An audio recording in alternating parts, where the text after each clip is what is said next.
Hello and welcome to another episode of Sensational She-Geek live from Yancey Street. Today is Friday, July 2nd, 2021, and this is episode 24B. It is our first episode for July. We are officially halfway through the year, and if I'm not mistaken, this is also my 50th podcast episode, so yay to all of those things. I am getting started a little bit later in the day than I normally would for recording my podcast, so if this gets up a little later than usual, I do apologize if anyone has to wait on that. But we have a really great episode planned for this lovely summer Friday. So we're going to start things off as we normally do on Fridays. We're going to start it off with comic book picks this week. I know we'll get into Loki after that, but we are going to go ahead and get the comic books out of the way first. There's quite a lot of good stuff that we had coming out this week. It was kind of a smaller week, but things really hit with a bang. So a lot of good stuff to talk about. And then we will go into Loki episode 4. I had a lot more positive feelings about this episode than the last one, so that's really good. We'll go over all of that stuff. We will not be talking about Superman and Lois because it's on hiatus again until mid-July. And then we will discuss very briefly the initial Black Widow reactions, since the premiere of Black Widow did finally happen over a year after it was initially supposed to happen. And we are getting that movie next week, so we will talk about the initial reactions of that before going into the Trial of Magneto, which is the next, I suppose you could say, big deal event for the X-Men. It's kind of going to be crossing through the next couple of months. We'll talk about what that is all about. And finally, we will wrap up today's B episode with some discussion of, if you haven't seen it, the Spider-Man, or if you have, the Spider-Man 3 leaks. There were some leaks that have been happening involving merchandising and marketing and costuming and things like that I really don't think Marvel meant to put out or wanted to get out at all, but it's happened, so we will talk about what those leaks have revealed to us when we get to the end of the episode there. So, a lot of really good stuff to talk about today. I'm very excited for all of these things. It's going to be a really, really big week for geekdom, I suppose, because we're going to have next week we'll have, Empire Day, Revenge of the 5th on Monday, then you have Loki on Wednesday, then you have Black Widow on Friday, and I'm sure there's something else in there that I'm forgetting. So it's a really good week. It's going to be, the next coming week is going to be really awesome for geek media, so stay tuned and we will discuss all of it. However, before we get going with the comic book picks, I do want to plug myself for a little bit, because this is my podcast, and as I said, this is my 50th episode, and that is, I think, a little bit exciting. You can find me on social media if you are all interested. My Instagram is Anna with the Comics. I do only post comic book things, and I don't post very often, so there's not going to be just a plethora of things to sift through as soon as you follow me, if you do. So don't worry about that. And then I have a Twitter, which is Savage She-Geek, much less used even than any of my other socials. And then my website is sensationalshegeek.weebly.com. You won't get anywhere without the .weebly in there, because I don't pay for it.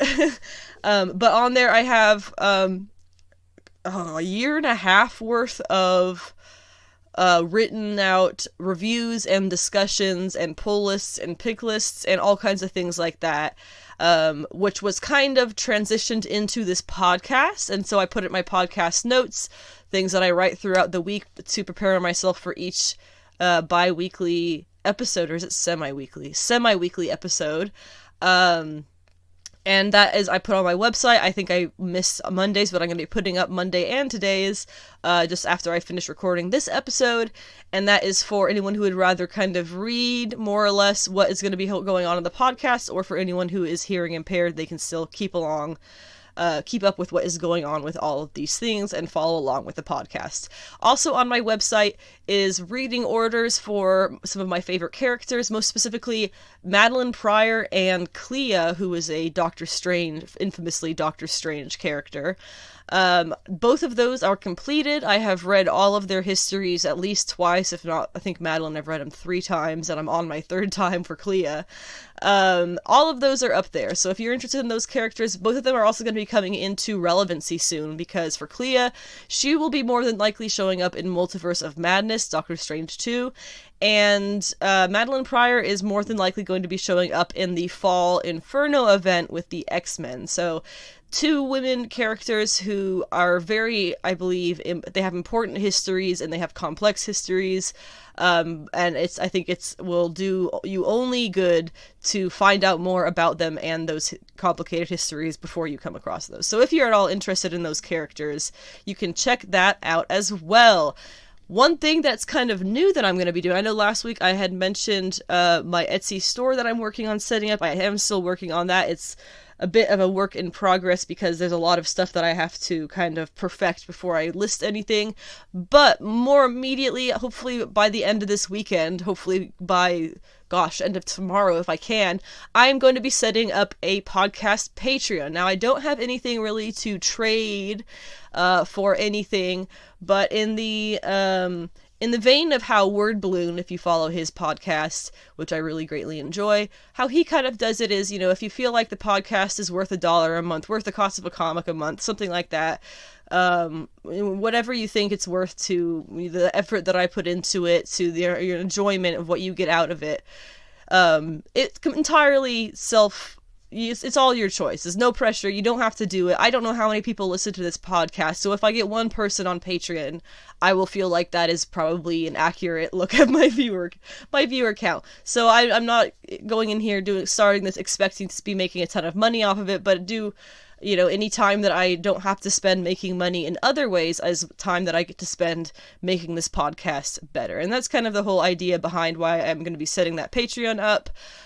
So you can go ahead and look for that in the next coming days or weeks or whatever your timeline you want to do is.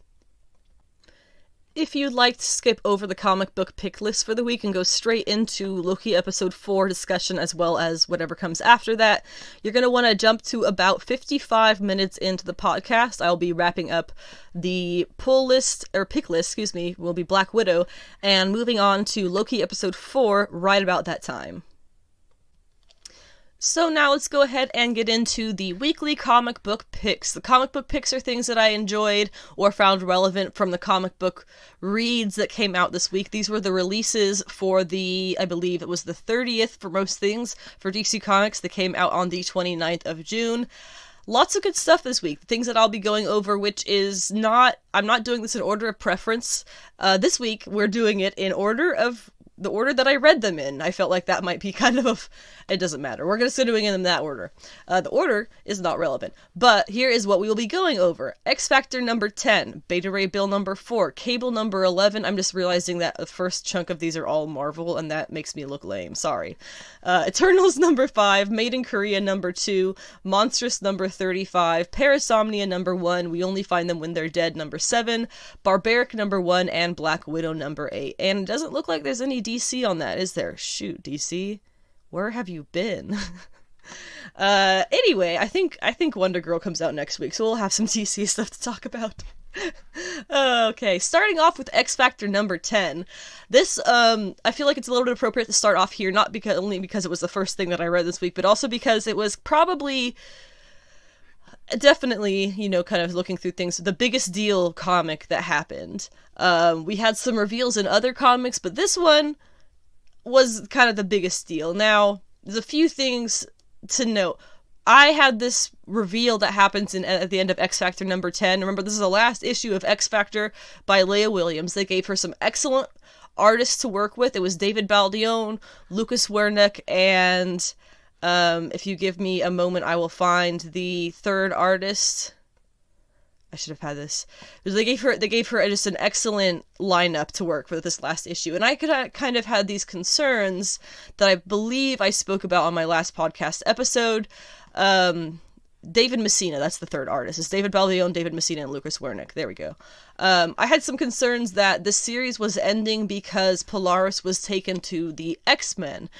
While they're, and also it's important to note that there is a letter from the creators, from David Baldione and from Leah Williams, at the back of this X Factor issue, I have not read that because I don't feel like crying. I get really emotional about these. This is our final issue send-off letters, because it's usually very heartfelt, and you can very much, as a fan, you know, of these characters, similarly, you can very much feel that passion, and it's equally, you know, sometimes it's heartbreaking if it was a split that it wasn't meant to happen, and sometimes it's them wrapping up a great series. But I have not read that letter, because like I said, I'm not really feeling like crying. So I always cry with these things. But the concern was, to get back on track, the concern was that due to Leah Williams' reaction to Polaris being put on the X-Men, that's why they canceled this series. However, that is not that's not true. I kind of figured that out. I haven't read that letter in the back of the issue. Leah Williams is moving on to do Trial of Magneto. I was kind of worried. She's one of the only X-writers who really is working on only one thing for the X-Men, and it just got canceled with this last issue being the final issue of X-Factor. So I'm glad to see that she's sticking around. And this being the kickoff, more or less, to Trial of Magneto is very much appropriate that she kind of goes from this X Factor into Trial of Magneto, which we will get into later on in the episode. Now, the big reveal that was in this issue, most people, I think, got spoiled, at least on the West Coast. Marvel did us dirty. I was one of the people who had it spoiled for me. Spoilers, obviously, if you have not read this issue and you haven't somehow had it spoiled. First of all, where do you live, under what rock? And because Marvel literally was on Twitter, on Instagram, they had artists tweeting about this stuff and posting about this stuff. I think it was 1 o'clock in the afternoon that I saw the spoiler. Comic stores on the West Coast have been open for probably 3 hours at that point, max. Come on, guys, give us a chance to read the issue before you start posting spoilers all over social media. And the spoiler that we all saw, the end of X Factor 10, it wraps up with iBoy and, sadly enough, Speed, who is Wanda's son, technically, finding Wanda Maximoff, Scarlet Witch's apparently dead body on Krakoa. There's a few things that are interesting about this. There's several things that are interesting about this. Wanda is not welcome on Krakoa. Wanda was not, as far as we know, invited to the Hellfire Gala. The Avengers were there. Some other, folks were there. So why was Wanda there? Magneto is... where did they leave off with that? I genuinely can't keep up with the Wanda and Pietro stuff. They did that thing when they were trying to pull out the X-Men from the comics, and they made them into what was it? It was the guy who did Spider-Woman too. Whatever his name was. They switched over. Yeah, you were born human, and then he just changed you, and you're not mutants. But I think recently, or more recently, they had switched that back. No, really, you are mutants. You are still Magneto's kids. I'm not sure where we honestly left off with that. But in any case, Scarlet Witch has many times in Hickman's X-Men world so far been referred to as the Pretender, as a woman who is much hated by all mutant kind because of what she did, more than decimation, the No More Mutants, the basically wiping out of the entire mutant race minus, 100 people? It was Wolverine and a few others who didn't get wiped out by that. So they don't like her. She has, and that was, of course, she tried to fix that with the Empire X-Men tie-in, which was excellent. It was 4 issues, and I still recommend that, especially if you're a fan of Magic, which I am. So you see this complicated history between Wanda and the X-Men. They don't really like her. She's trying to make things better. She wasn't invited to this party, and she winds up dead at this party. I'm just curious. It's going to be August when Trial of Magneto starts, so we have over a month, because it's just July 2nd, and I'm very curious, what's going to happen between now and then, because this is kind of a big thing to leave this off on. Maybe they'll start discussing it before those actual Trial of Magneto's issues start? I don't know, but I'm very interested in how this is all going to go. And, of course, you have to remember that comic book deaths are it is very few and far between, if at all, really, that a comic book death sticks. There was a saying, there was the rule of comics, you can't bring back, it was, who was it? Gwen Stacy, Red Hood, who was, what's his name? Well, he's Red Hood now. Robin, fucking, whatever his name is. Not Tim Drake, the other one. I blanking, but it doesn't matter. And then the, whoever the third one is, you don't bring back those 3 dead characters. All 3 of them have been brought back by now, in some way. But, point of that being, if you're a Scarlet Witch fan, do not be alarmed. She is not going to remain dead. Yes, there is the whole mutant, rebirth thing that they have going on, and I'm not really sure where she lands with the ability to do that at this point in her history. But it'll be fine. She'll be back at some point. Don't worry about it.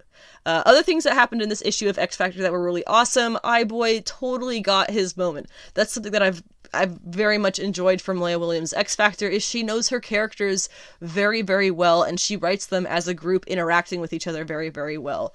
So you had Prodigy kind of getting his really, really terrifying, honestly, story of how he was murdered some time ago, about a year ago, by this old white dude who literally got off by killing, it was young queer black men, who is Prodigy, right? So, he finally tracks this guy down, and iBoy shows up and helps him beat the shit out of him, basically.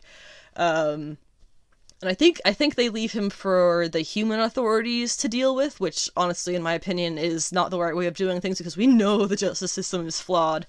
But it was kind of a cool moment. It's a bit frighteningly real. That scene about him.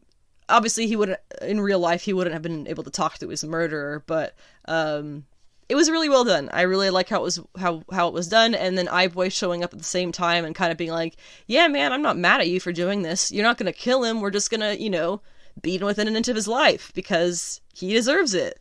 And you get to see iBoy basically whip out some cool new powers. I'm a big fan of his character because of this series. And that's 100% thanks to Leah Williams' ability to write him really, really well. And honestly, all the artists, kudos to all of them for also being able to draw him very, very well with his ridiculous look. Other things happened in the issue. We have, Dakin, and which actually something my husband pointed out was, Dakin, his real name is Akihiro, right? They're calling him Akihiro a lot more often than Dakin now, which he pointed out could be most likely because Dakin was kind of his villain name. We all know that he doesn't necessarily have a happy history. No son or child of Wolverine could possibly have a happy history. Just kind of, it's in your DNA to have a fucked over life. But they're calling him Akihiro a lot more, and that does seem, I think he's correct, and that's kind of aligning him to the good side of the hero side a lot more than his kind of twisted villain past. So that's really nice. He and Aurora are still together. What I think I really liked about this issue as well was there was some really cool, at this point we've gone over a number of Hellfire Gala issues, right? With all of the X books, I think, have gone through their Hellfire Gala tie-in, at least one of them by now. So this issue, in a really cool way, was able to kind of reference other things that we've already seen happening in these issues that tie into the Hellfire Gala.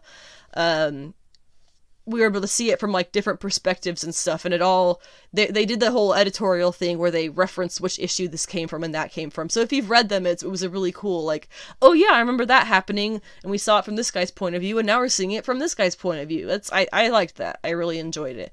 And I have to give kudos probably to the artists who did that, because that, I'm sure, was no easy feat. Kind of lining up all of the X-Men stuff that's been happening in so many different issues and so many different series to fit. They definitely had a crazy meeting. The X team had a crazy meeting getting the Hellfire Gala set up, because they probably all had to have planned how the Hellfire Gala was going to go as a group, as opposed to each, individual creative team plans how their characters are going to go through it. No, all this stuff has to interconnect and has to check out and has to be the same thing that's happening at the same time. So they had to plan the event and then split out the stories. I don't know if anything I'm saying makes sense, but I'm just severely impressed with the X team. Sad to see X Factor finished here, but Leah Williams, like I said, is going on to Trial of Magneto, which we'll talk about later, and I'm very, very excited to see her continue forward as a wonderful ex-creator. Beta Ray Bill was on the 4th of 5th issues this week, where we kind of left off with the 3rd issue, and this is of course entirely by Daniel Warren Johnson. He writes and he draws it, and he is fantastic. If you're not familiar with his work, I definitely recommend checking out Wonder Woman Dead Earth. It's 3 magazine format sized issues from DC Black Label, obviously non-canon, and one of the most satisfying Wonder Woman stories I have ever read in my entire life. No exaggeration. So Beta Ray Bill number 4. That the last end of the last issue, we kind of they had ended up getting through Muspelheim, whatever that realm is, whichever one it is, that I can't pronounce. And what he's trying to do is he's trying to get the sword from Surtur. So, cool stuff in this issue. We get a lot of flashbacks to, was it Corbin? He's a Corbinite, so they're from Corbin, is that right? I feel like I'm probably saying it wrong. But he's Corbinite, and he was like the chosen savior of his people. And so we see the flashbacks, and Surtur destroyed his world. We get to see Surtur showing up to destroy his world and how he failed them, and he carries all of this on him. And I guess there was some very interesting panels of backstory of him in of Beta Ray Bill being medically operated on, which I'm not familiar with that happening in his history. The way that what I'm familiar with is that's just his form when he picks up the hammer.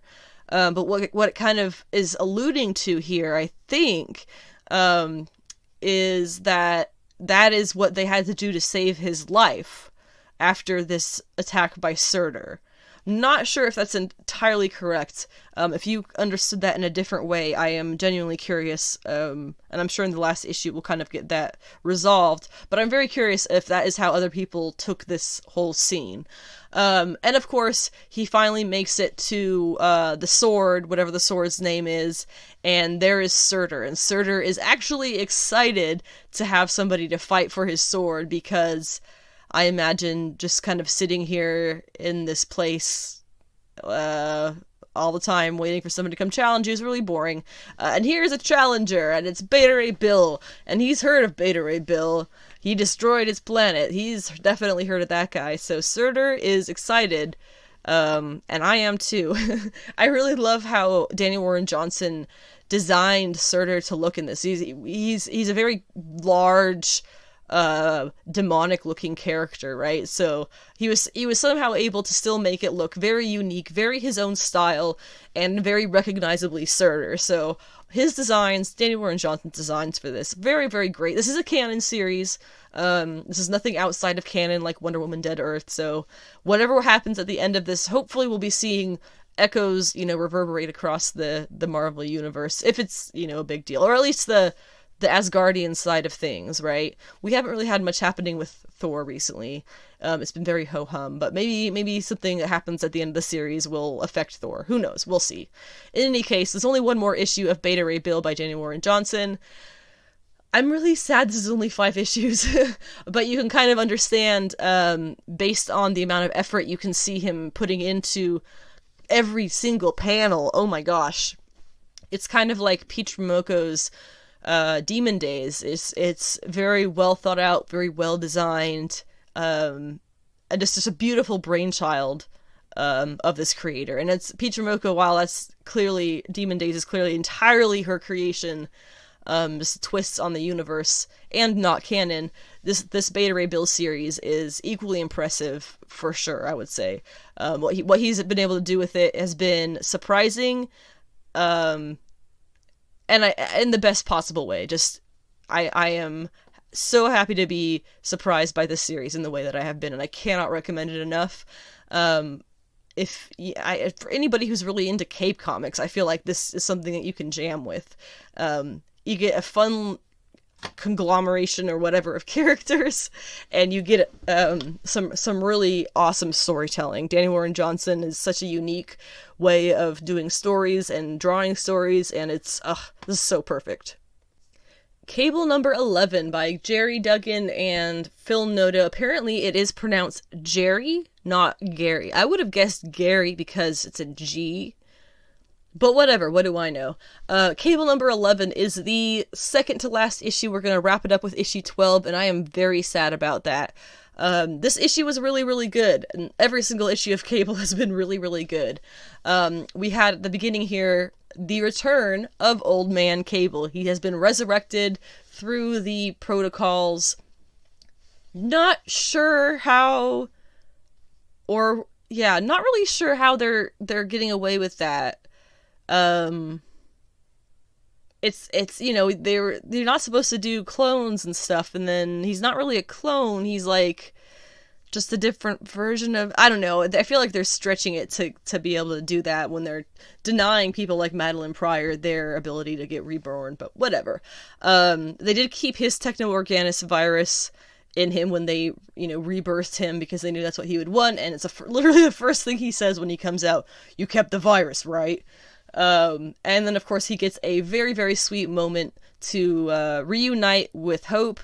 Cable and Hope, the, Old Man Cable, as he was for most of history in the comics, he raised Hope after the whole No More Mutants thing. She was there was the decimation event, and then she was the first, mutant baby born after that whole thing, and they were like, we have to protect her, and then there was this hound beast thing that was hunting her, because it eats mutants or something like that, and it's very, complex because comics reasons. But anyway, so he basically raised Hope, and now they're finally able to reunite. She obviously has been in, contact with young Cable, but this is not the Cable who raised her. Now the Cable who raised her is back. They had a very nice moment together. I can imagine and hope Summer fans just loved that. She's fine. I'm just not specifically a big fan of hers. It was cute. I'm happy for them to have gotten that moment with their character. So, other cool things, we learned that Strife, we already know that Strife is planning something with these mutant babies. We get to see him a little bit doing this. He's gathered all these babies and he's got them in his circle. And the Cable, the Old Man Cable, his theory is that Strife has made a clone of himself and put it into, I think it was that he put it into Krakoan society to try and get ahead on them. And so I kind of have one theory that young Cable is actually a clone of Strife. Strife himself is a clone of Cable. Does not have the techno-organic virus though, so young Cable having it kind of proves that wrong. But who knows, he could have infected his clone baby with techno-organic virus and scarred up his eye to make him look like the other Cable. He's Strife. He's crazy. Look at what he wears. He's not a predictable person. But yeah, I'm excited for this. We also had the Cuckoos. Cuckoos broke up with young Cable, which she was very sad about. There's only the one Cuckoo, Esme, that I think he actually was connecting with. There's only one issue left in this. I am bummed about that, but I'm very excited to see how they're going to wrap this up.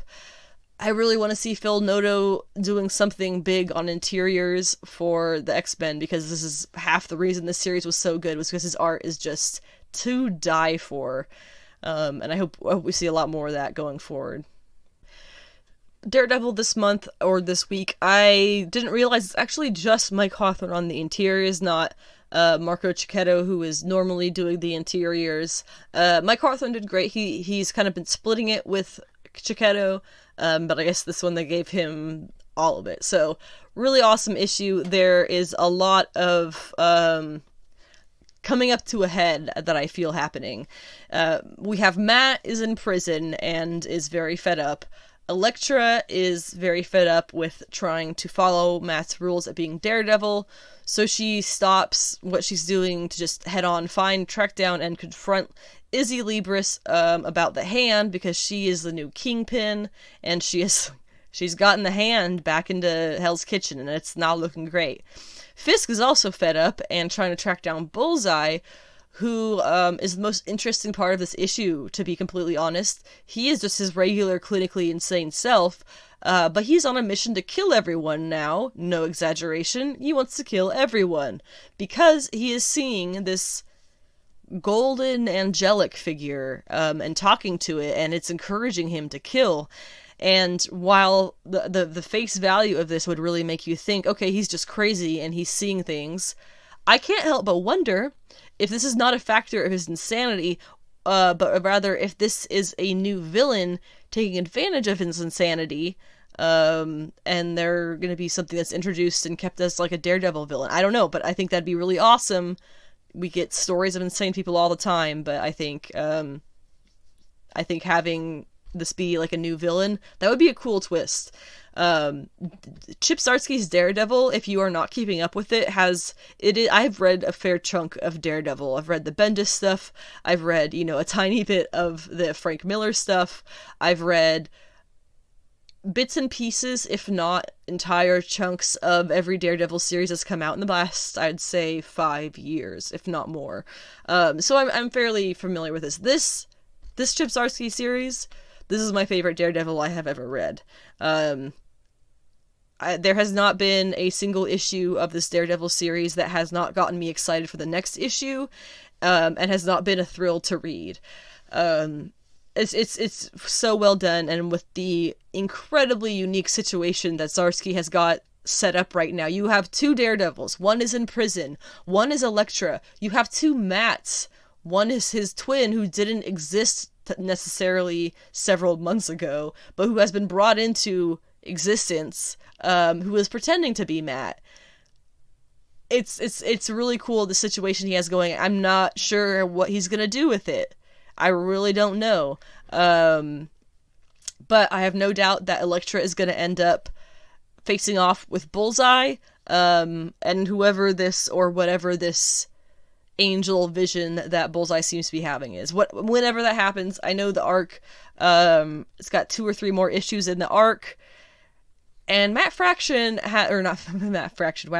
Zdarsky has actually come out and said that he has a lot of plans for Elektra in the series, so hopefully even if she stops being Elektra Daredevil at that point, or at whatever point she stops being Elektra Daredevil, I'm hoping that we get her stick around for a good while, because he's writing her super well. He definitely understands her character, and I want more of that. I want so much more of it. Eternals number 5. I only found out probably a week ago, if not less, that Eternals is only going to be a 6-issue series. Very disappointing, but a little bit understandable, because this is a very complex thing that they're doing. They've managed to, as they go, explain things very precisely through storytelling, that makes you understand really well the background of the Eternals and the interconnectedness and the relationships of the Eternals without needing to know actually their entire history. I myself was not very familiar with them going into the series. Has not been an issue. Not at all. Every time a new character is introduced, they get exactly the amount of explanation that they need for you to understand what's going on in the scene and what their methods and what they want possibly is. So he kind of does it. It's by Kieran Gillen and Esad Rubik. Gillen kind of writes this as the similar way that Jonathan Hickman did the House and Powers of X, right? Where he had the white pages. So if you skip the white pages, it's probably not going to make sense. For Eternals, he does a very similar thing where he has black pages with blue text, because this is technically like an AI sort of thing we're dealing with here whenever we go into these narration pages. And that's that's just a part of the explanation, the AI thing and the narration and everything. It's super complex, but he does such a great job of explaining it so that even if you are unfamiliar with the Eternals entirely, or if you're a longtime fan, nothing is going to get you caught up in the series. It's going to make a lot of sense. With a big reveal of this issue was, we thought at the very beginning, you're under the impression that it's actually Cersei is the one who is destroying all the Eternals and working with Thanos to do so. By the end of the issue, we find out that it is not Cersei. and yeah, you learn who it is at the end. Made in Korea #2. I was very impressed with the first issue of this. It was exactly the kind of thing that I needed to read that would pull me in and make me interested in it for a good while. And the second issue has done nothing but just add on to that goodness. So, what we have is a world, kind of a dystopia in a little bit, where people kind of stop being able to have kids. And so to fill that void in their lives, they have started making robots that are called proxies, that are robot children that people can have who would like a child but cannot have one. So this robot child who was given to this particular family, who are the main characters, she had something different about her that was not revealed in the first issue, but we're definitely getting a look at what that is here in the second. This girl is clearly very smart. She's different from any of the other proxies like her. She wants to learn. She wants to socialize. I guess her mother, her adopted mother, works in a library, and so she was able to read almost all of the books in the local library. After that point, her parents finally agree to let her enroll in high school, which, interestingly, is the youngest institution of teaching for kids that's left, because all the kids, they're growing up. There's no more young kids coming up behind them. So high school is the youngest generation of natural-born children that they have. It's very interesting. The young robot girl, she learns very quickly in a kind of sad sequence of events that no one likes a know-it-all, and starts to speak up in class less and less, which is a very sad thing to see, having her kind of flame snuffed out a little bit. Eventually, there are these two older boys who kind of take a liking to her and start hanging out with her, leading up to them taking her out into the woods and showing her the gun they made in some little hidden shack out there in the woods. And if I'm not mistaken, the gun shoots nails. So, nothing good will come of this. Meanwhile, the guy who made her in Korea, he ended up getting fired because he was kind of losing it, and he decides that he should be the one raising this proxy. So he goes to America to find the parents, tries to tell them that she's defective and he needs to take her back to the company. He doesn't work for the company anymore and can't prove that he ever did, so they basically catch on very quickly as to what's going on, and he's being just super creepy, so they send him off, threaten him to call the cops, etc. He even tries to approach the little robot girl at school, but actually it's the friends who sent him away that time, and so hopefully they're not entirely bad, but it's two older boys and a robot girl, they're and a nail gun, nothing good will come of that. So now we know that this girl is very smart. We know that she can process things as she goes. Unlike other proxies, she can adjust her behavior and things as she goes, just like as she did in the school. But we still aren't sure if this is the whole picture. We're not sure how far the scientist is going to go to get her back. As I keep saying, no good will come of her friendship with the boys and their guns. I have no idea where this is going, but I think that it's a really cool concept, and I'm definitely looking forward to whatever weirdness comes next. Monstress #35 was a really big issue. I'm super excited for the future of Monstress, even though there are no solicitations going forward with this. But clearly, where it's left off, this is a hiatus. This is not the end of the series. We have a lot of questions. It's just going to be a while before we find answers to that, unfortunately. And I think we only got 5 issues out of this before they're on another hiatus, which is disappointing. But what they're bringing us is excellent quality material, so I guess I cannot be too mad they're taking their time to make it. In this issue, now the guy who I'm referring to when I say Fox Daddy, that is Micah's father, okay? So Fox Daddy, Micah's father. Alright, so Fox Daddy, he sends the warlords, who are those really cool, like, animal badasses who we met in a previous arc. He sends them all to go slaughter the human armies who are attacking the city that they're in, saving the day in a very violent way. Micah has, in her new form, whatever you might call that, she looks so cool. I can tell Sana Takeda had a lot of fun designing her new look in this, like, armored outfit she now has. And so they're in these ships flying in the air, ships like airplane style ships. And she goes out and she extends Zin, who is the like beastie thing inside of her. She extends it off so that like only one little tendril of Zin is still on the ship holding her up, and she's like floating in midair between them, talking to them. Really, really cool stuff. But when she does talk to them, she's basically just calling them sheep. She doesn't really have nice things to say to them, even though they did just kind of save the day. Meanwhile, Fox Daddy, remember Fox Daddy, Micah's dad, got it? Okay. Fox Daddy is going to the city of Arum to find another piece of the mask. Micah was able to put herself in this really cool form that she's in now with only 2 pieces of the mask, and there's probably 4 total. So he's found the 3rd piece, that he wants this for himself, right? He's not getting this for his daughter. He's getting this because he wants to be the one in charge. So he ends up finding the mask piece, fighting the woman whose name I don't recall, but she was the one who was experimented on for a very long time. She did not have a face at the time. It was pretty brutal. As well as the Holy Mother. He fights them both. They turn out to be both demons, which is kind of cool. The Holy Mother has 3 eyes, kind of like Zin's face. Really freaky and cool.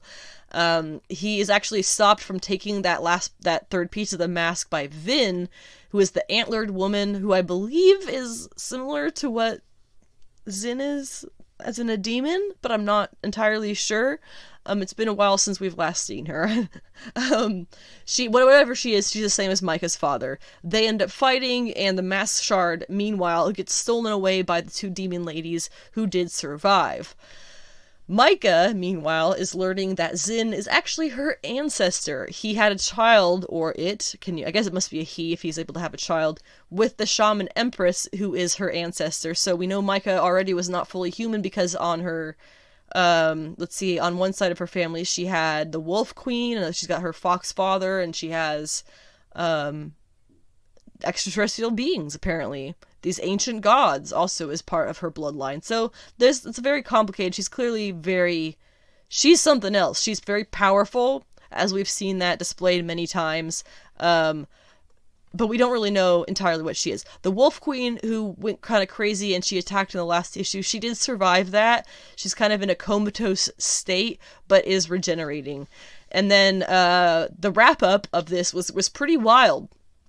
Tuya married her aunt, but Tuya is kind of like a longtime old best friend and lover of Micah. What we know, based on things that she said that Micah is not privy to, we know that Tuya was actually only ever friends with her because she was always supposed to be a spy. Even when they first met, Tuya was only ever a spy.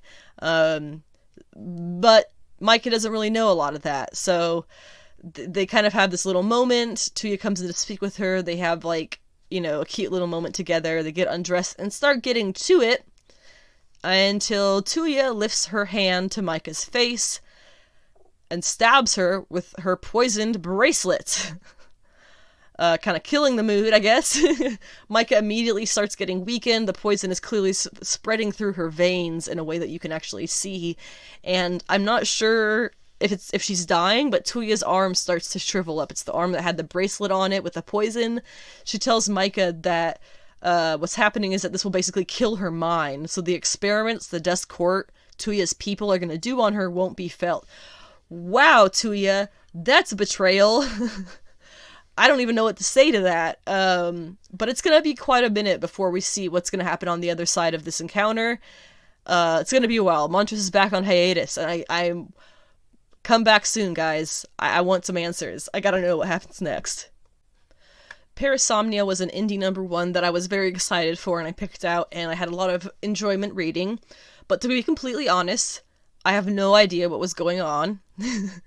We'll see if I pick up the 2nd issue. I really like Andrea Moody's art. She does the interiors of this. She also did the Maniac of New York, if you were familiar with that one. I really like her art style, so I may pick up the 2nd issue. I genuinely have no idea what was going on with this first one, though, so it's kind of a toss-up. For When We Only Find Them When We're Dead, #7, a lot of the issue, we got the backstory of Jason, who was, of course, Captain Malik's, young lover at the time, when Malik was alive. They were also, as Jason and his sister were the only ones who witnessed with their own eyes, I believe, Malik in his god form. So you get a lot of what happened between that and the current side of the plot, which is Jason as an old man living in the Church of the Gods. It's all very sick, really, because you find out that after they were taken in to custody, because what they had done with Malik was illegal, they find out that his sister basically died of cancer very, very quickly. You find out kind of all in one blow that his sister was in remission of cancer when we met her in the series. Didn't know that at the time. And I guess when they went out there into space, she was, the radiation, I guess, took her out of remission again, and I don't know, I don't feel great about it, but it says that within hours, her cancer killed her again. That sounds like some seriously messed up radiation sickness. I don't know, it's why I can't see that affecting her so much more than him, and him not at all. Former cancer be damned, like, that's... It was just a little bit twisted. I wasn't super happy with that. It was kind of how she was just written off. Sorry, sister, you're dead. And that's just an Al Ewing thing. He does that. It's a little bit toxic, but anyway, it was a good issue. I don't have too much to say about it because it's kind of like a mid arc thing, but it was good. I liked it. Barbaric #1. This was surprisingly good, I will say. I only read this one this morning. I was very behind on comics this week because I have a lot of stuff I'm just generally behind on in life. There have been a number of really gory, somewhat humorous comics recently. I've picked a couple of them up, and a lot of them have been just, from my point of view, extremely meh. This kind of goes along the same lines of a gory, wild, and, barbarian comic. It's Barbaric. I like this. I like this a lot. Where all of those other gory humor comics completely miss the mark for me, this gets it. I will definitely be picking up #2 of this, no questions asked. The art, stupendous. You look at the cover and you think that's what he's gonna look like as the barbarian. He kind of looks like that, but it's the artist somehow makes him look like an actual beast. Like, if you could take, what is it, Eric or something is the beast's name in Beauty and the Beast, what he looks like as a human and what he looks like as the beast, if you could smush those together and find the perfect midpoint, that is what the barbarian looks like. And it's awesome. He's got like big old gauges in his ears. You can't really tell if the hair that's on his head is like a mane or if it's actually a beard or hair. You can't tell where the beard and the hair ends and starts. It's kind of all big one mass around his face. And there was a lot of good humor too. You get late stage capitalism jokes, which painfully relevant, kind of sad laugh, but it was hilarious. You get modern format talking, which you get in a lot of series and it doesn't really fit, but this was, it was really good. It had really good narration, and the modern format somehow fit that really, really well. It had a quick and easy backstory explanation, fairly clear plot points, and the end twist I really liked of the woman that he saves from being burned at the stake for being accused of being a witch actually is a witch.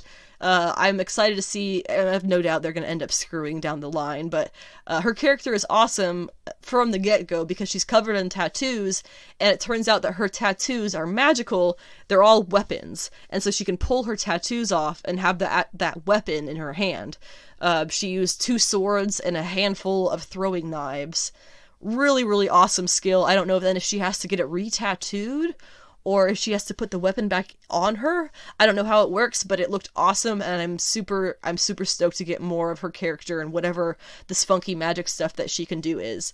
So now they're partners, and what makes it kind of like a twist is, in the backstory explanation, 2 birds, 1 stone. You get the backstory of how he got here, and you get the backstory of why he hates witches. So when it turns out this young woman actually is a witch, he's kind of like, well, shit, I hate witches, but now I gotta keep you around because you're clearly useful and I clearly need help. I just loved it. It works super well. His axe can talk also. The axe gets drunk on blood and tells him who to kill. Not because it's drunk on blood, but because that's the curse from the witches, which is why he hates witches, which is part of the backstory. All nice little bow there. They made the axe, he can hear it talk and tell him who to kill. The axe gets drunk on blood. Nobody can hear it talk, so they think he's crazy. But this witch can hear can hear the axe talk. So, I hope that all made sense. I really loved Barbarian #1, or Barbaric is what it is. Barbaric #1. Definitely getting the second issue. This was awesome. Black Widow, which I also just read this morning, it was an experience to read because I wasn't necessarily, I'm a bit down on this arc, possibly is a good way to say that. I wasn't really, I like this series. I know I like this series, but I wasn't really excited to read this issue. I don't really know, but then I picked it up and read it and ended up thoroughly enjoying it. So take that how you will, I guess. This series is by, of course, Kelly Thompson, Elena Casagrande, with colors by Jordi Belair. It is a dream team of creators, in my opinion. The series does still take place in San Francisco, which I love, because if you are not aware, I did live in San Francisco for about 5 years for college. Really, really unique place. It is the New York City of the West, or I guess it's the New York of the West Coast would be more accurate. But it doesn't really get the rewards for that. People don't really talk about it that way. They like to make fun of San Francisco as being like, oh, it's hippies and stuff. Yeah, that's what makes it great. So we have Natalie explaining to Yelena for a part of it that they're based in the Tenderloin instead of the fancy touristy parts of the city, because that is where people need her, not the fancy touristy places where the cops actually, care about what happens to the people there. They are sitting around this little public park drinking their coffees, and then Anya Corazon comes up dressed as a homeless person. She does a hilarious, great job of playing the part of a angry homeless person. And they do their little undercover discussion of what's going on, because she's working for them and she's undercover, right? And then she moves along. A really funny scene.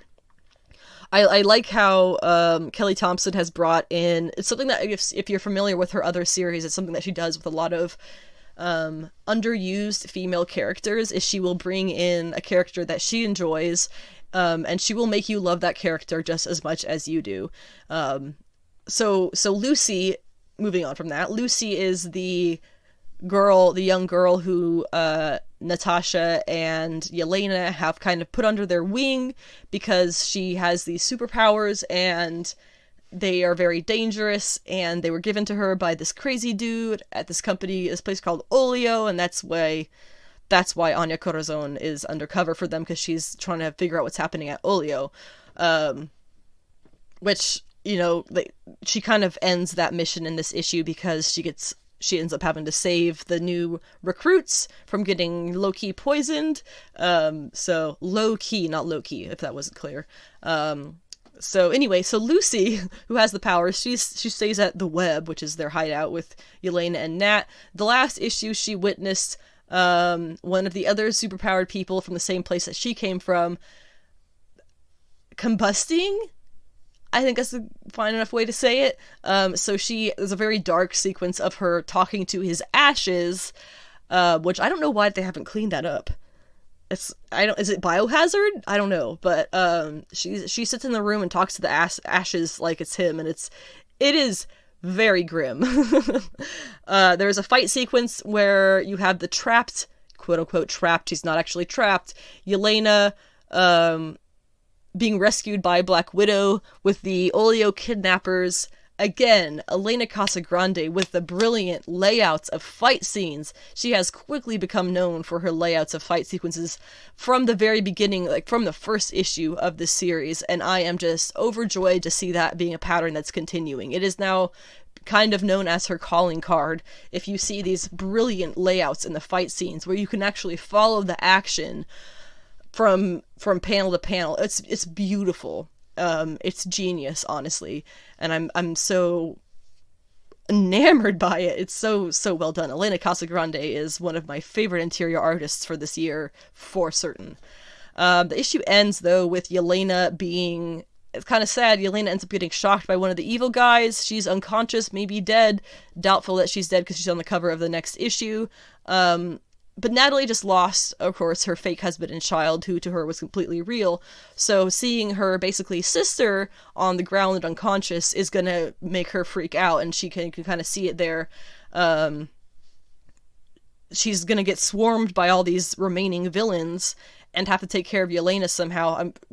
What I'm guessing will probably end up happening is she's probably just going to take Yelena off and make sure that Yelena's okay, because her priorities have most likely changed since that experience of having a family and knowing what it's like to have that kind of loving family around you. So I feel like her priority is going to be to make sure Yelena's okay, and instead of taking down the Oleo Corporation or whatever they are, she's just going to try and save her friend, and do that later. That's my thoughts on it. Alright, so let's go ahead and get into Loki, episode 4. This episode, of course, premiered on the 30th on Disney+, and I will be spoiling it, so if you haven't watched it, why are you here? Or you just don't care about spoilers, which I respect that. This week's episode, I will say, better than last week's. I know I kind of had a little bit of a bitch session about a couple of things from last week's episode. It was a bit of a ho-hum one, if you don't mind me saying. This was definitely better than last week's. It was certainly more engaging than last week's, whereas last week's was kind of a bit of a snooze, a bit of a roundabout way, tired roundabout way of explaining, or really just telling us that the TVA employees are all real people who have real pasts. They're all just variants who were taken in for whatever point in time, for whatever reason. That was basically the one thing that we learned in the episode. This episode, we had a lot more going on. And of course, there was a post-credit scene, which was, without question, the best part in the whole episode. And definitely kicks off a lot of, oh my god, you get speculation, you get theories, you get questions, you get, just fun. It's just a whole lot of fun, and I'm excited for the fun that's gonna come out of it. It really is just, it's super entertaining. There's nothing really heavy happening. It depends on what's going to happen in these last two episodes. It's going to be 6 episodes. Remember, if you remember Kevin Feige, the head of the MCU stuff, head of Marvel Studios, he said that the perfect time amount for their MCU shows is about 6 hours. We had that with WandaVision across 9 episodes. We had that with Falcon and the Winter Soldier across 6 episodes. And we're supposed to be getting that again with this Loki show across the full 6 episodes. However, the first 4 episodes were under an hour long each, so some more drastically than others. So I'm kind of wondering, are we going to get much longer episodes with these last 2 episodes? I'm hoping yes, especially since that post-credit scene, which we'll talk about in a second, gave us so much.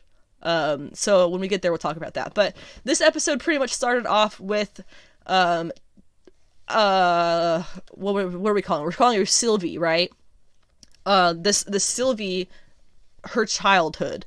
Now, there were some theories that the gold collar suit that she wears, it's the same suit that Loki wears in Thor Ragnarok. There were some people who were kind of, us included, kind of toying around with the idea of that being relevant. I think at this point we know that it's not relevant because we see her wearing it as a young child here in this initial scene, where her hair actually is brown as well, so we know that she's actually dyeing her hair blonde, which looks pretty clear, but you know, it's Hollywood, they can say whatever they want. So that kind of canceled out that one theory about her suit being relevant, because we see it repeated as a child. We also see her as a child. She's in a very clear Asgard. She's a girl. She's kind of thought it was going to be our kid Loki. And she is taken by the TVA because, if I understand things correctly, she was being too good. And they needed a Loki who was bad. So they took her out of the timeline, They arrested her. She goes through the same process that Loki went through at the beginning of the show with the TVA. But then when she meets up with Judge Ravonna Renslayer, she is able to steal the little time jump thingy and escape. And so that is the backstory of Sylvie, who is our female Loki. Now, that does bring up one other question. I know there was a couple of different versions of Lady Loki in the comics originally, and for the first several times that Lady Loki was a thing, Lady Loki was Loki inhabiting Sif's body. A lot of problematic stuff about that.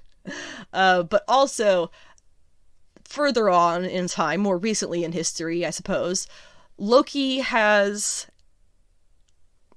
Okay, let me make sure I'm getting this right. Loki has gender swapped himself, and that is why he becomes Lady Loki. When Lady Loki shows up, she is normally very queer, very extra. I keep saying drag queen when I describe her because it is very much that kind of extra overdone look that she has, and that's part of why we love her, right? So Lady Loki, I'm just trying to see if you can pick up what I'm trying to put down here.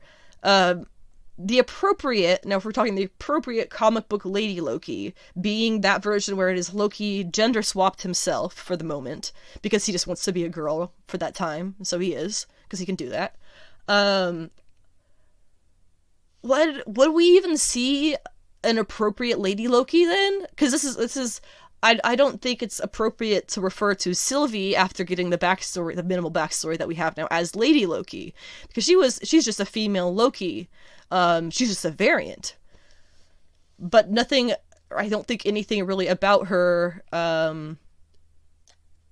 really could be described as Lady Loki.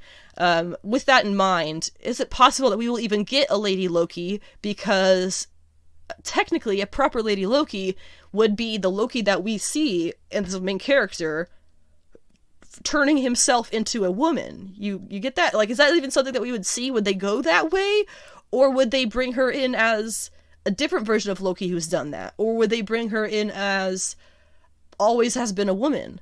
I don't know, but it's with all of these questions and the little bit of information that we've gotten on Sylvie's backstory in this episode, I feel like I have gone into another dimension with my theories and questions and my desire for a Lady Loki to show up. So some other things that happened in this episode that were really big reveals.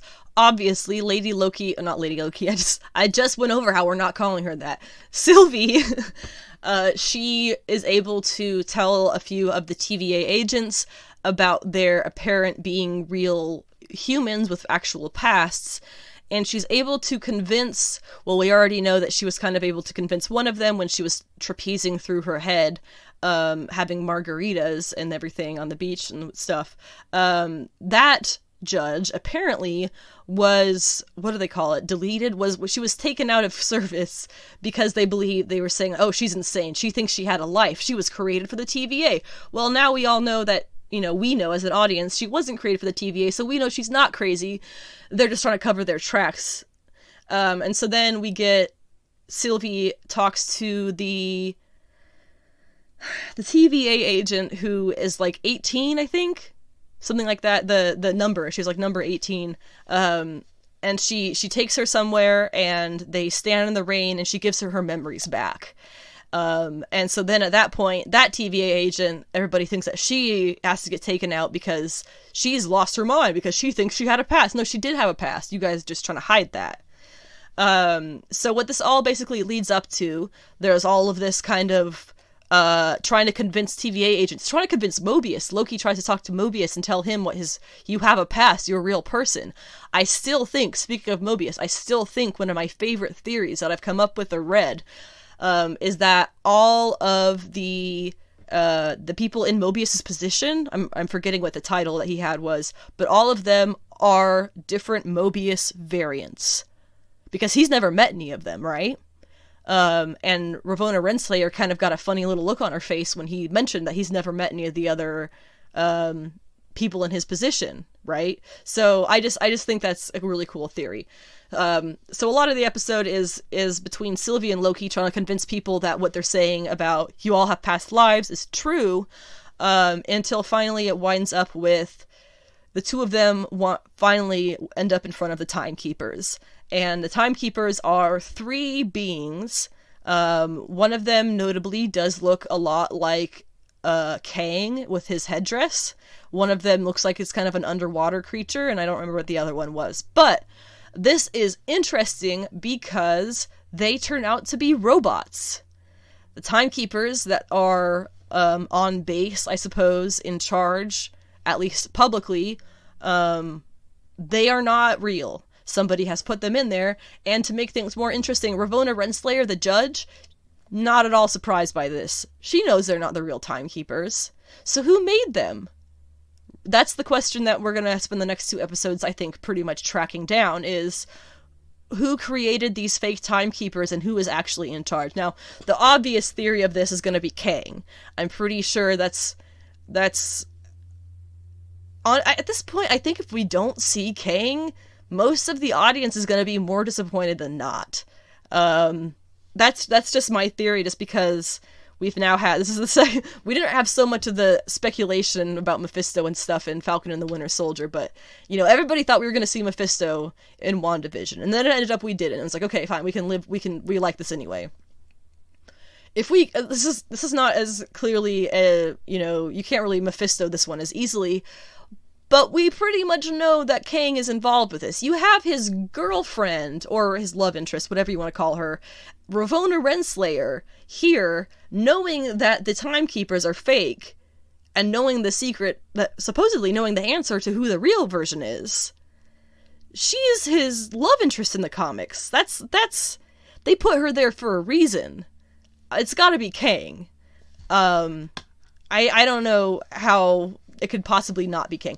I should also mention, there has been a teaser release for episode 5. I have not watched that. I really hate watching teasers for the next episode, because then I get all excited about my theories and stuff, and it kind of spoils it a little bit, in my opinion. But apparently, as I heard on the internet, there is a scene of, I believe it was Mobius and a Sphinx in the background. Apparently the Sphinx is the time travel machine. This is not the Sphinx in the show. In the comics, the Sphinx would be the time travel machine that Nathaniel Richards uses to go back in time to become a pharaoh, whose name I don't recall, but then he eventually becomes Kang the Conqueror. So maybe we'll see Kang's backstory? I don't know. And yes, he is a very, very long time in the future descendant of Reed Richards. The fact that he is a black man is the actor playing Kang, I don't think is going to be super relevant to the character, because he's, purple skinned or something like that? I'm trying to picture, yeah, he's got, purple skin. He's like Thanos. So it's a little bit different, but I think that it could leave up a lot of room to make a Reed Richards a man of color. Just putting that out there. Being a white man is definitely not a cornerstone of his character, so I don't think anybody should give a shit if he's anything but white. It doesn't matter. But anyway, let's get to, now that I've rambled on about that, and Kang for quite a while, let's get to the end credits scene. Actually, let's not do that yet. We have to talk about how the episode ended. So they find out they're robots, right? Renslayer's down, I think, at that point. And then, Loki, this was I didn't think this was a good move. But they have Loki, approach Sylvie and talk like he's in love with her, which was not actually, it was not the first time that had kind of been referenced in the episode, but now they were being very clear about it. He goes to kiss her, and at that point, the Judge Renslayer zaps him out of existence with her little zappy thing, right? Which we've seen that happen to a number of variants, as well as TVA agents, and everything in between. We've seen that happen to a bunch of different people.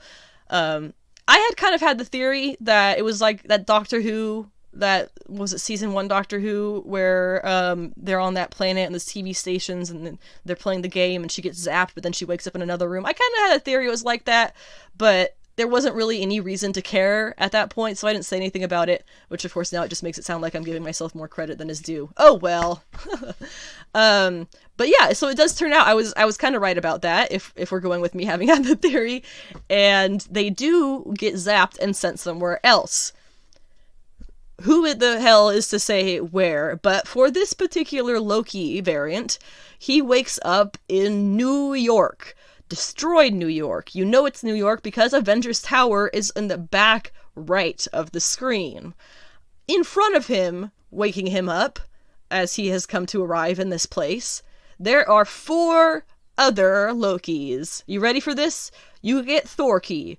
You get, okay, Thorky is Loki and Thor combined. You get Kid Loki. You get Croc Loki, Crocodile Loki, and you get, oh god, I guess classic Loki is how we'd say this, with the big horns and the lame-ass suit and the old man wrinkly face. That was Loki in the comics for a very long time, until somebody decided, you know what? Tom Hiddleston's kind of hot. Actually, what came first? Was it Tom Hiddleston or was it younger? I think it was younger Loki. I think younger Loki came first, and then they based that off of Tom Hiddleston off of that, right? So for a very long time in the comics, Loki was this creepy old man with this like greasy thin little ponytail hanging out the back of his helmet. And it is a helmet that his horns are on. It's not a crown. It's a helmet. He looks like a bad cosplayer, which is honestly the best take on this creepy old man Loki character. And it's not old man Loki. It's just classic Loki. So let's talk about these characters for a while. Now, the Thorky. My husband and I talked about this. We think that this is basically Loki raised as Thor. He is a black man, and he is very, very Norse looking in his outfit. And he's holding a very large hammer, which, you know, we can presume is his version of Mjolnir. Whether or not it has the enchantment on it, or whether or not it is the reality that he came from Mjolnir, who knows? It's just the hammer that he uses. Now, if you're interested in where his character comes from, I have a comic in front of you that you might like. It is What If number 47.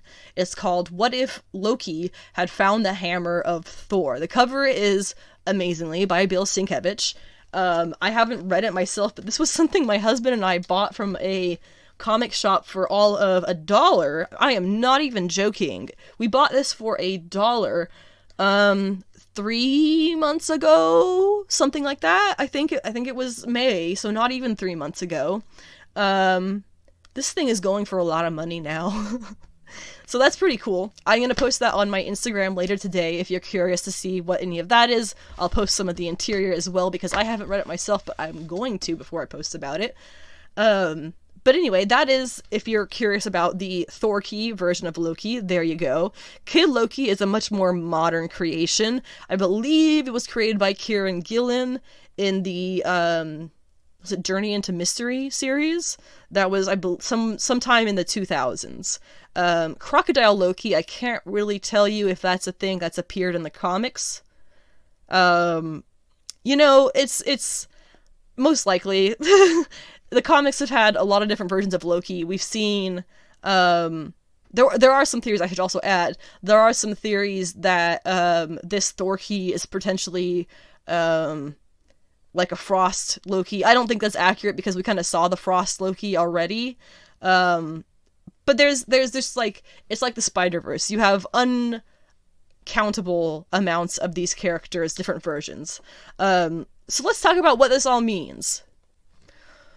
There's a couple different things that you can theorize here with Loki having woken up in this world. This could be when you are zotted with the little sticky thing. You are sent to a random reality, and it just so happens that all of the other versions of you who have also been zotted are also sent to that same reality. So you just wind up with a reality where all of the all the variant Lokis got sent there. These could also be Lokis who have conquered this reality because they're just out and about doing things, and they're Loki, so that's what they decided to do.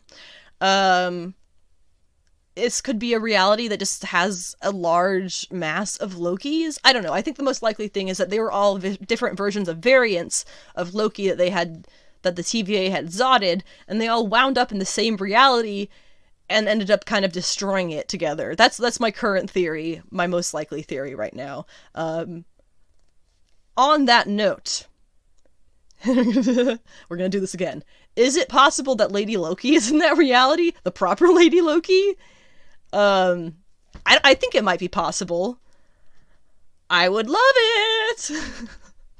Before we wrap up the Loki episode discussion, I did forget to mention the punishment that they had kind of given him. I guess instead of zodding them, if they want to get some information out of the variant, they put them in basically their personal hell, which for Loki was the night that he cut Sif's hair.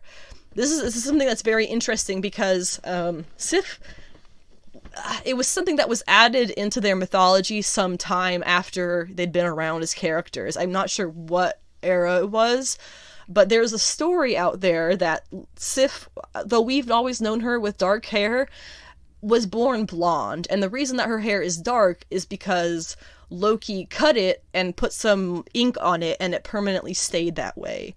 So it's kind of interesting.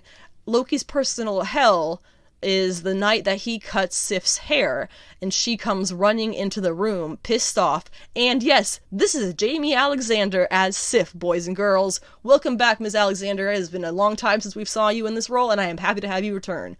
Apparently she's also going to be in Love and Thunder, which I only just learned the other day, and I am super thrilled for, because, like, you had the perfect Sif, and you just kind of didn't use her for, like, several movies? What?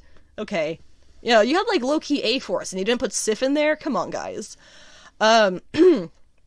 Anyway, I don't think it's too much of a stretch to imagine that this Sif who is bringing Loki angrily her hair and accusing him of having cut it used to be blonde, and that is the evening that he did that to her hair, and that was that change.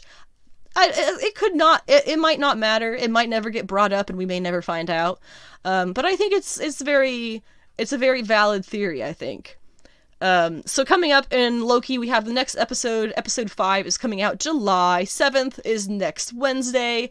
Black Widow is coming out on July 9th, which is next Friday. It's a week from today.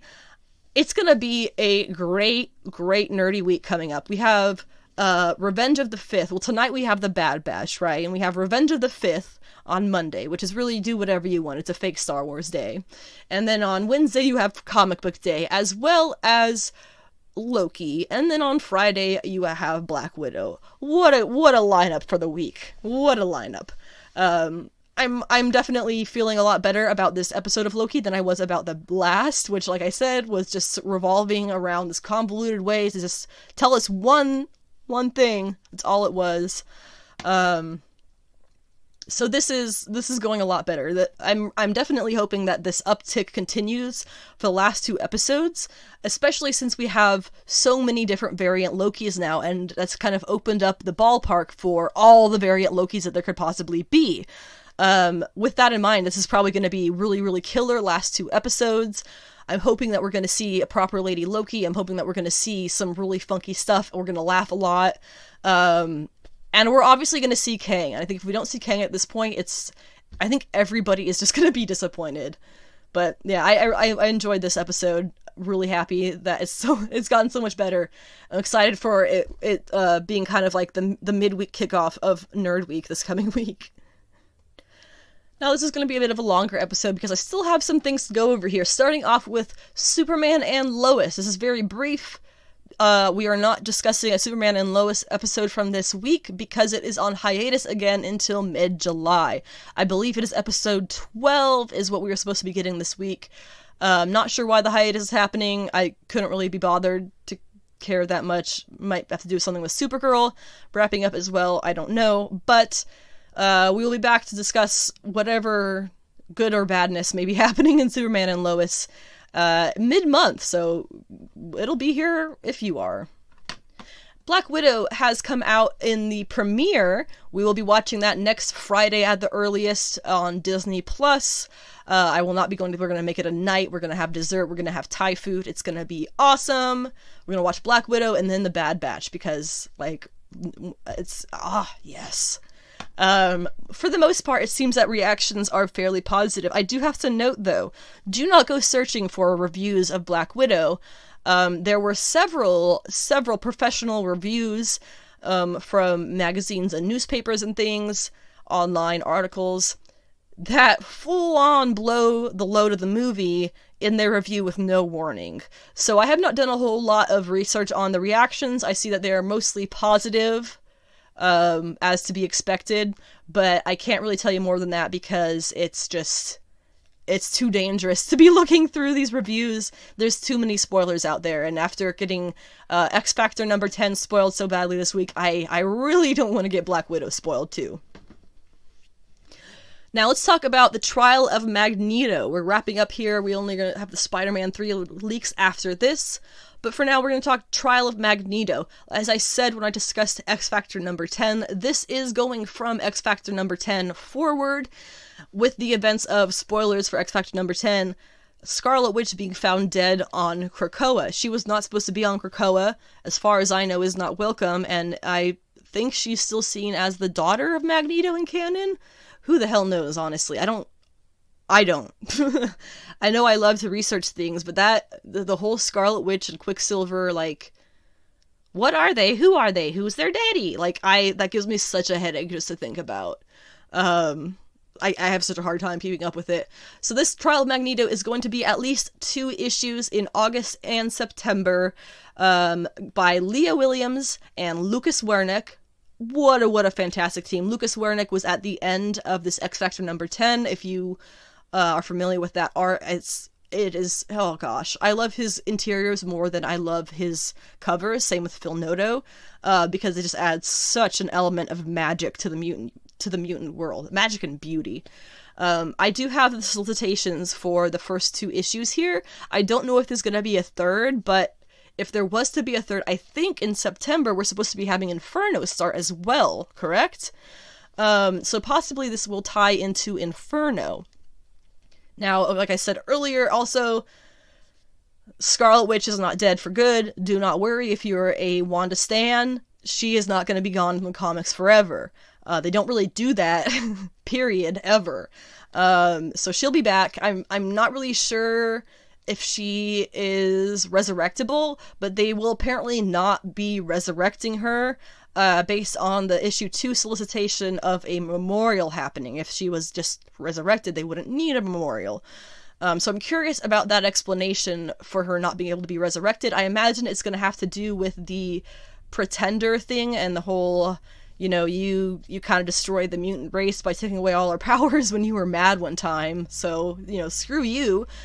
And it also could have to do with my unfamiliarity with where exactly they are right now in what's canon with who and what they are and who's their daddy. So the first solicitation says, the story that will shake Krakoa to its core, a horrific murder, a shocking revelation, a trial that will divide the new mutant nation. Leah Williams and Lucas Werneck bring you an epic that threatens the reign of X and will upend the world of mutants. The truth is hidden, the danger is far from over, and the trial has begun. Now, this is called the Trial of Magneto. I don't think Magneto killed Scarlet Witch. I do think that he is going to be pinned on him and is definitely going to look like him for probably a long time. It was not Magneto. I can almost guarantee you that. May have been, oh my gosh, Rogue. No, not Rogue. Rogue's mom, Destiny's wife. Wow, this is me blinking. Mystique, there we go. That was bad. Speaking of Mystique and Scarlet Witch, I feel like I should mention this here. If you're a fan of Artgerm, or if you're a fan of Pretty Pictures, Artgerm is doing a cover for X-Men Inferno this fall, which is Mystique. And then he is also doing a cover for the Trial of Magneto #1, which is Scarlet Witch. So if you remember me saying a few months ago that I had seen the teaser for that, and I thought that it was something involving her being called the Pretender, I wasn't right, but it's going to have to do with her being known as a Pretender, so, I'll take the credit. Let's go ahead and wrap up this extra long episode and talk about the Spider-Man 3 leaks that have happened over the past couple of days, and the somewhat releases that have come due to that. Specifically yesterday, somehow the Spider-Man costume for Spider-Man 3 leaked. It is the Iron Spider costume, pretty much. It is like, it's the red and blue and gold Iron Spider costume he kind of had before, Iron Man Jr. They also, this morning, I'm assuming due to that leak in particular, put out the marketing for the pops. At least one of the pops is Spider-Man, and he's got like a Doctor Strange universe hopping thing in his hand.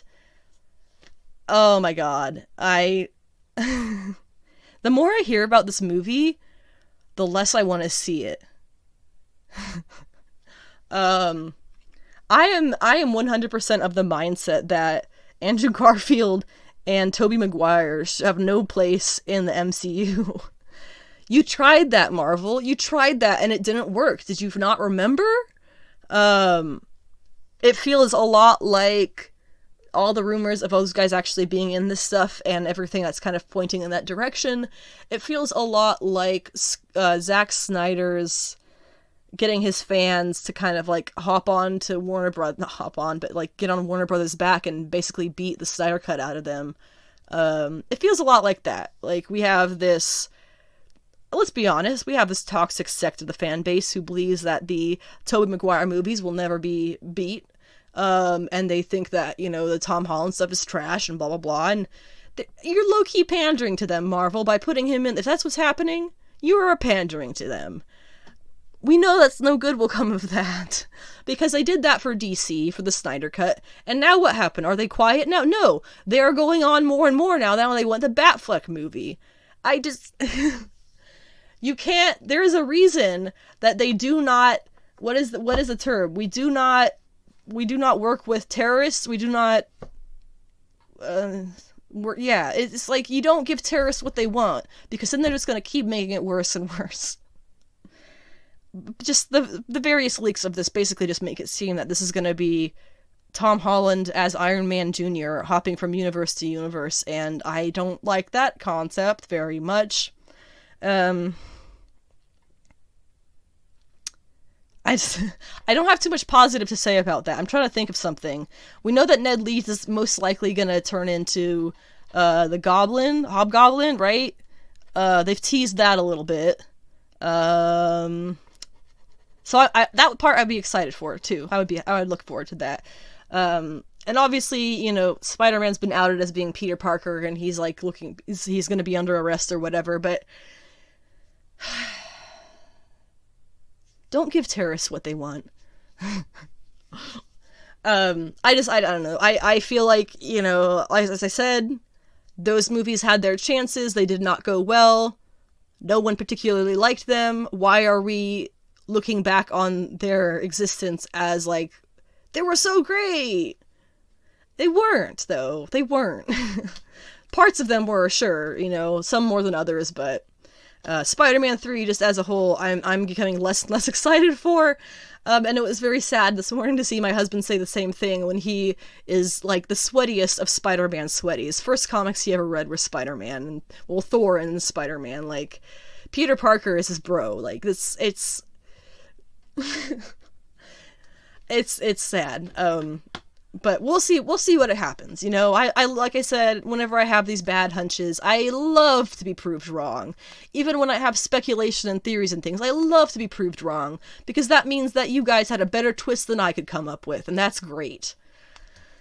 That wraps up this week's Friday episode of Sensational She-Geek, live from Yancey Street. Thank you for sticking around and listening to the episode for whatever amount of time that you did. I did my plugging of my socials at the beginning of the episode, and I guess I'll do it a little bit at the end here. I do plan on setting up a Patreon if you feel like this podcast is worth any amount of money for your time, the effort that gets put into it, or the enjoyment that gets out of it. You can put any, $1 a month, $3 a month. In the words of the guy from Word Balloon, if you feel like it's worth the cost of a comic for your enjoyment out of it each month, you can do it for a $5 thing. I'll probably put it up to $20 just because, I don't know. Maybe I have more people watching this than I think. Listening to this than I think. But no, there's no pressure on that. I'm not going to be asking people to do that over and over again. It's there if you want to do it. I would appreciate anything from it so that I can spend more time on this and less on worrying about other money-making things like jobs and whatever, and therefore can put out the best possible podcast that I can. The next episode is going to be on Monday, the 5th of July. I had to think That's sad. I had to think. The 5th of July, Empire Day to some. I think I'll go with that because it sounds fun. We will be discussing on Monday the comic book pull list for that coming new comic book day. We will also be discussing anything that happens between kind of now and then in terms of geek media news or speculation. And of course, I will be discussing the Bad Batch episode that is today on Disney Plus. So be sure, I think it's episode 10, I could be wrong. But either way, be sure to check that out. I've been enjoying the crap out of it, and I hope that you do too. I will be back, like I said, Monday the 5th. Until then, have an excellent... What do we call the 4th of July now? What's the SJW's for... Colonizer Day? No, that wouldn't be it. Have a nice 4th. It's just another cookout day. It's an excuse to get drunk and cook out. So, have a great 4th. Don't ruin it for other people, however they decide to do it. And keep your expectations in check. But do get sweaty about comics.